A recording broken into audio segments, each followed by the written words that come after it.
Hi, Dr. Fox again. Let's talk about the kidneys. In this video, we'll identify their borders and poles. We'll also outline the structures found at the hilum of the kidneys. And finally, we'll discuss the organization of the kidney parenchyma, or the metabolically active parts of the kidney. In terms of structure, the kidneys are rather simple.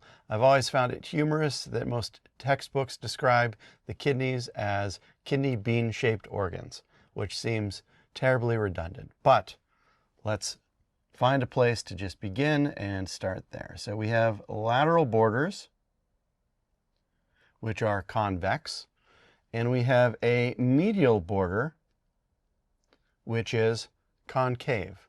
And at the medial border, we host a region known as the hilum. Now, you all know that the hilum of an organ is the place whereby neurovasculature and other ducts enter and exit. And that is the case also for the kidney as well. In terms of the kidney, we have a collection of neurovasculature, which is going to enter the kidney and exit it. So there is a renal artery carrying blood in. There is a renal vein delivering blood out. And then we have the excretory pathway, which includes the renal pelvis and the ureter, delivering urine away from the kidney. We also have superior poles and inferior poles. We highlight these in particular because whenever there are accessory renal arteries, those renal arteries may either enter at the hilum or they may enter at a pole. And if they enter at a pole, we refer to them as polar arteries. So let's take a greater look at the hilum of the kidney. So I can see the hilum of the kidney right here. It sits at about the level of L1, so that's at the transpyloric plane. So in order for us to get this view, we would have to reflect away the stomach and duodenum to be able to see the kidney here. But once we've done that, and once we've dissected our way through the parietal peritoneum, we see something that looks like this. Now within the hilum, we have several different structures. We have a renal vein, which is carrying blood away from the kidney. We also have a renal artery, and the renal artery is oftentimes found deep to the renal vein. Here we're lucky enough to see the renal artery and its branches just aside from the renal vein there.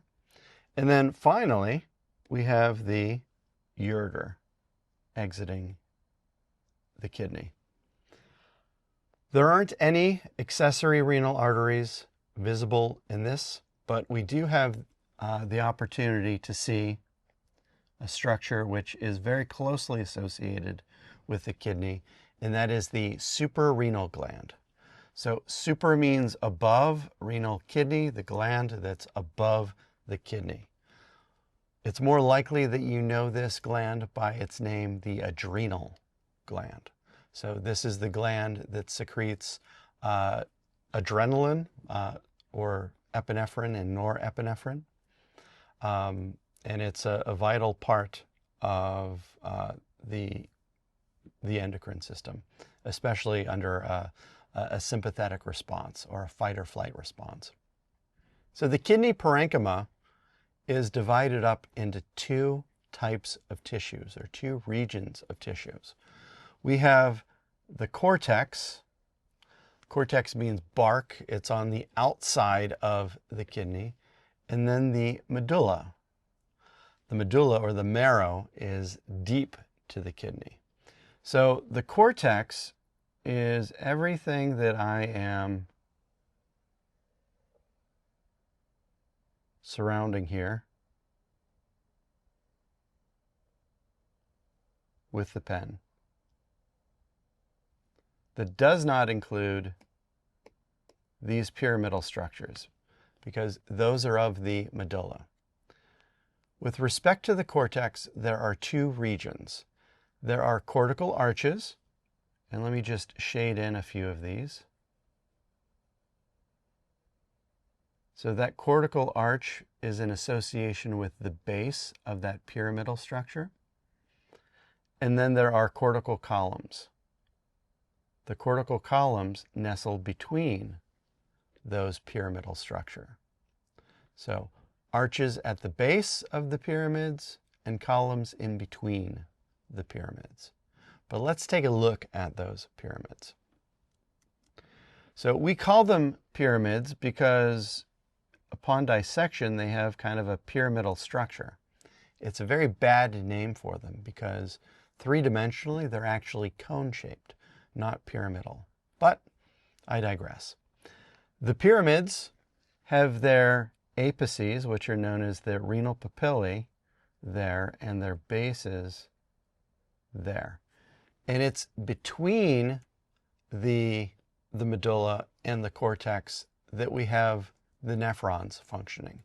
The nephrons are the fundamental units of the kidneys. These are the things that are doing the heavy lifting of exchanging or conserving different substances.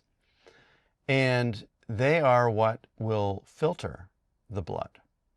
And so all of that happens, and the filtrate moves through both the cortex and the medulla until it reaches the renal papillae.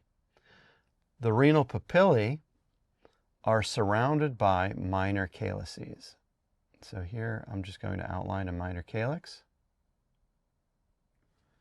And you can see how that minor calyx is going to cup or receive the renal papilla. The renal papillae are such a big deal because these represent the point of no return for renal filtrate, whereby what was once filtrate is now unambiguously urine. And that urine is going to follow through this excretory pathway down to the urinary bladder and then out through the urethra. So we've discussed the kidneys, identifying their borders, their poles, their structures at the hilum, and how the parenchyma is organized. Thank you so much for your time, and I look forward to talking to you in the next video.